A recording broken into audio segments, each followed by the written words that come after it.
Assalamualaikum warahmatullahi wabarakatuh. Halo semuanya, selamat datang. Di sesi pemaparan kali ini, kita bakal membedah satu topik yang benar-benar jadi fondasi penting di dunia pendidikan modern, yaitu peran krusial seorang kepala sekolah.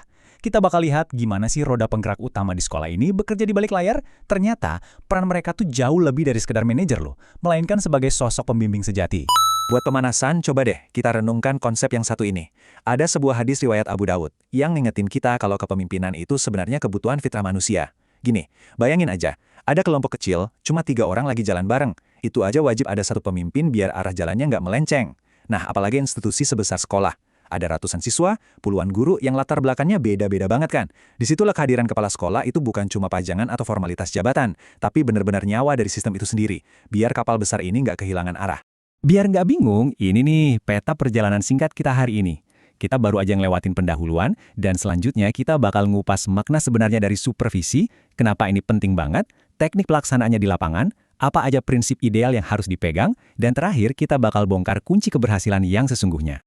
Sip, kita langsung masuk ke bagian pertama, makna sebenarnya dari supervisi. Sering banget kan kita dengar guru atau staf yang tiba-tiba deg-degan, langsung panik pas dengar kata supervisi? Bawaannya ngerasa kayak mau diinspeksi mendadak, dicari-cari kesalahannya pas lagi ngajar. Padahal, wah, itu salah kaprah banget. Kalau kita bedah akar katanya, supervisi itu dari kata super yang artinya di atas dan visi yang artinya kemampuan melihat. Jadi, kepala sekolah tuh bukan mandor galak yang bawa buku catatan kesalahan. Sama sekali bukan. Mereka itu pelatih visioner. Posisi mereka memungkinkan mereka buat ngelihat gambaran besarnya.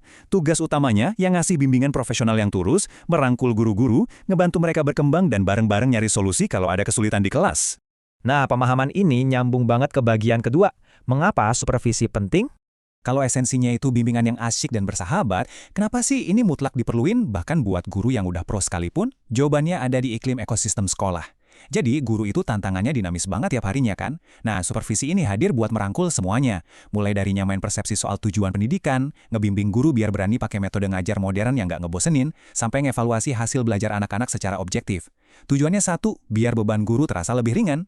Kalau guru ngerasa didukung penuh, mereka pasti bisa fokus ngasih yang terbaik buat siswanya. Ini murni soal kerja sama tim yang solid, bukan sekedar one-man show seorang guru di dalam kelas. Lanjut ke bagian ketiga, teknik pelaksanaan. Kalau gagasannya udah sekeren tadi, gimana sih wujud praktisnya sehari-hari di sekolah? Praktek di lapangan itu harus super luas dan fleksibel, teman-teman. Kepala sekolah yang cerdas biasanya punya 2 senjata andalan. Pertama, teknik perseorangan. Ini tuh bisa berupa ngobrol santai dari hati ke hati di ruang guru, atau kepala sekolah main langsung ke kelas pas guru lagi ngajar. Pendekatan ini ampuh banget buat ngatasin kendala spesifik yang sifatnya personal. Terus, senjata kedua ada teknik kelompok. Bayangin deh, ada rapat yang inspiratif, seminar pendidikan, atau demonstrasi ngajar yang interaktif antar sesama rekan guru. Teknik kelompok ini jago banget buat ngebangun rasa persaudaraan dan budaya kolaborasi. Jadi, semua staf bisa saling belajar dan maju bareng-bareng. Seru banget kan? Tapi ingat, kita masuk ke bagian keempat, prinsip ideal. Karena teknik komunikasi secanggih apapun, bakal zonk hasilnya kalau mindset sang supervisor udah keliru dari awal. Ada garis batas yang tegas banget nih antara apa yang wajib dilakuin atau do's dan apa yang harus dijauhi sejauh mungkin atau don'ts. Sebuah proses supervisi itu wajib sifatnya konstruktif, ngelihat fakta secara realistis, jaga profesionalitas, dan yang paling krusial harus bisa ngasih rasa aman. Guru harus merasa terlindungi dan dihargai di tempat kerjanya. Coba deh kita bandingin sama pendekatan jadul yang otoriter, cuma ajang unjuk kekuasaan, nggak sabaran, dan sibuk nyari-nyari kesalahan staf cuma buat gengsi. Wah, itu udah nggak zaman. Kepala sekolah yang sukses itu paham banget kalau loyalitas dan rasa hormat dari para guru itu didapat lewat dukungan dan bimbingan, bukan lewat tebar rasa takut. Akhirnya, kita sampai di bagian kelima, sekaligus puncak dari eksplorasi kita hari ini. Kunci keberhasilan. Semua teori keren, tujuan mulia, dan teknik praktis tadi pada akhirnya akan bermuara ke satu pemahaman akhir. Saya mau ngajak teman-teman mikir sejenak. Apa sih yang benar-benar nentuin keberhasilan akhir dari supervisi pendidikan? Bayangin seorang kepala sekolah udah nyusun rencana paling sempurna di atas kertas. Apa yang bikin rentetan usaha itu sukses besar atau malah gagal total pas dieksekusi di lapangan? Jawabannya seringkali terletak pada satu kata, adaptasi. Tiap sekolah itu ibarat sebuah ekosistem yang unik banget. Faktor penentunya tuh beragam. Mulai dari lingkungan dan budaya masyarakat sekitarnya, gede kecilnya sekolah, kesejahteraan dan kondisi psikologis gurunya, sampai skill komunikasi sang kepala sekolah itu sendiri. Rencana boleh aja kelihatan brilian di ruang rapat, tapi seorang kepala sekolah sejati harus pinter baca cuaca di lapangan dan gercep nyesuaiin strategi sama realitas unik yang ada di sekelilingnya. Nggak ada satu resep saklek yang pas buat semua masalah. Dan inilah kesimpulan emas kita dari seluruh pemaparan ini.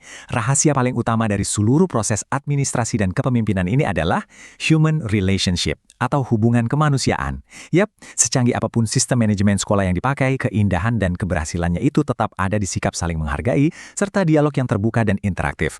Begitu rasa saling percaya udah tertanam kuat antara kepala sekolah dan guru-gurunya, disitulah kualitas pendidikan yang sesungguhnya bakal melesat tinggi, bawa anak-anak didik kita menuju potensi terbaik mereka. Semoga penjelasan singkat ini ngasih wawasan baru yang bermanfaat ya buat kita semua, para calon pendidik masa depan. Terima kasih banyak atas waktu dan perhatian teman-teman semua. Mari kita terus semangat memajukan pendidikan Indonesia. Wassalamualaikum warahmatullahi wabarakatuh.